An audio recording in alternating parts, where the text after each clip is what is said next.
Right. So again, a lot of stuff's being thrown at us. A lot of stuff having to process. Be Batman, Superman, and I looked down for a second to just type something in my phone so I don't forget it in my notes. Then all of a sudden I look up, and I see Parademons that belong to Darkseid flying around, and I see Batman in his trench Trench coat coat. outfit, and I'm thinking to myself, what just happened? And I did see a funny looking scene, and you are going to explain that was a post-apocalyptic world, but I'm like, what the hell just happened?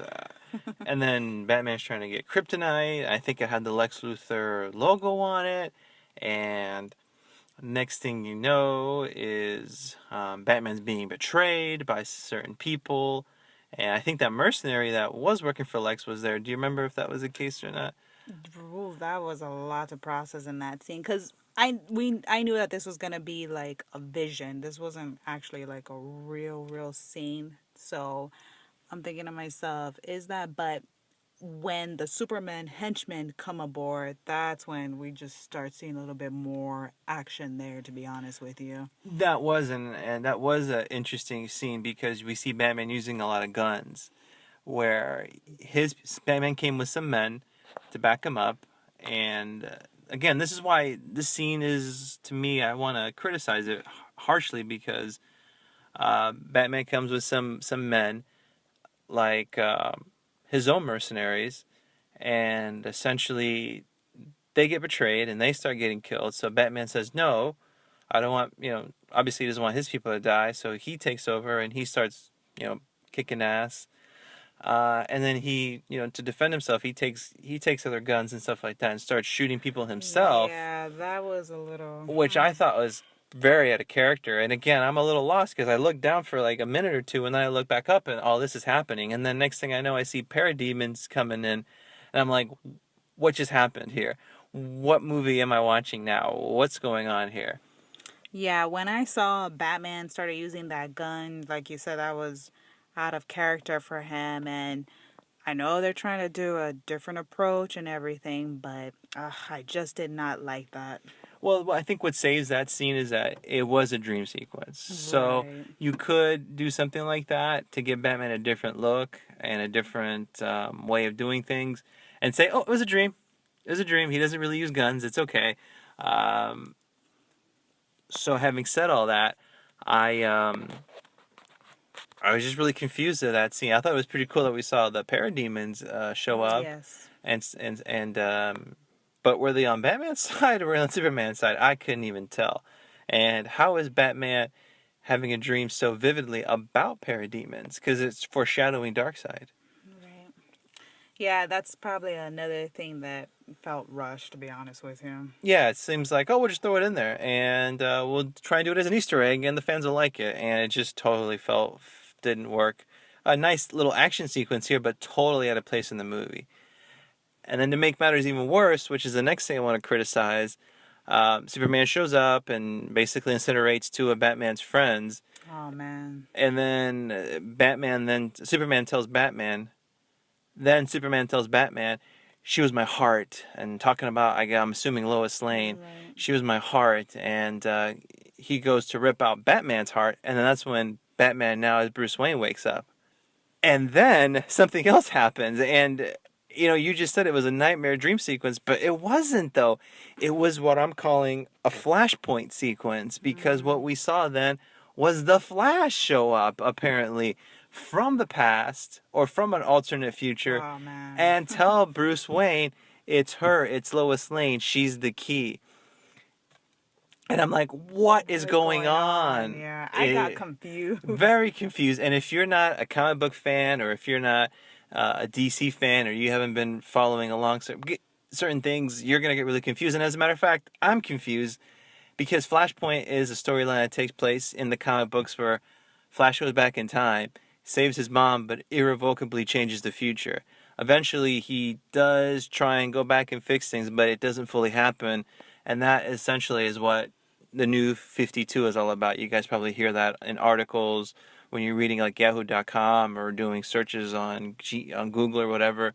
The DC universe, that's been a big thing for them, and it's been a brainchild of they're one of their editors in chief, Jeff Johns. Jeff Johns, which is cool. But I don't like the fact when you just kind of change continuity like that as a whole. It can be cool, but it can also be real bad. And that's what they did in the movie. All of a sudden, they're trying to like create this little flashpoint and stuff like that, and it's just as much as I don't even know if Ezra Miller was playing the Flash. It didn't look like It didn't look like Ezra Miller. So that lasts for about a minute, and then Flash goes away, and Bruce Wayne is like, "Huh, what?" And we're all like, "Huh, what?" And the next thing that happens is, I think we fast forward to the Daily Planet, and at least that's the next thing I have in my notes. And then Laurence Fishburne is looking for Clark Kent, who's off trying to find himself and figure out what he wants to do.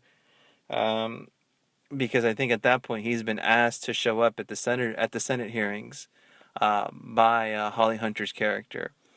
So the only reason I wrote this down is because I like that Laurence Fishburne said, Kent, anybody seen Kent? And he's not there. And he goes, where does he go? What does he do? Does he click his heels together 3 times and go to Kansas? So I thought that was pretty funny. So yeah, you gotta love Mr. White. Yeah, Laurence Fishburne as Perry White is essentially rivaling Jonah Jameson for funny one-liners. Wow, yes. All right, so after this weird, crazy sequence where it seemed like the movie was tripping on acid, then Batman, essentially Bruce Wayne, gets motivated, finally finds the white Portuguese, and says to himself, okay, I'm going to handle that kryptonite. I'm going to get the kryptonite. And this is when we see a really badass Batmobile that is just busting through anything and everything in its path. Heavy artillery's hitting it. It's not doing anything to it. It's just boom, boom, boom, boom, boom, boom, boom. Like I said, busting through everything. That was a pretty cool sequence. Even though we don't get to see a lot of the Batmobile because it was a dark, it was at night. It was a dark scene. I did like the fact that it was, like I said, just kicking ass and doing whatever it wanted to.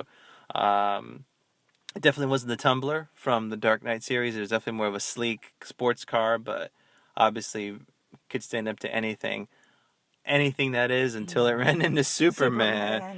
Because here's Superman, essentially, I don't know how he tracked down Batman, but again, he's a reporter. I guess we'll assume that Superman uses super speed and super hearing and super vision to, I guess it wouldn't be too hard for him.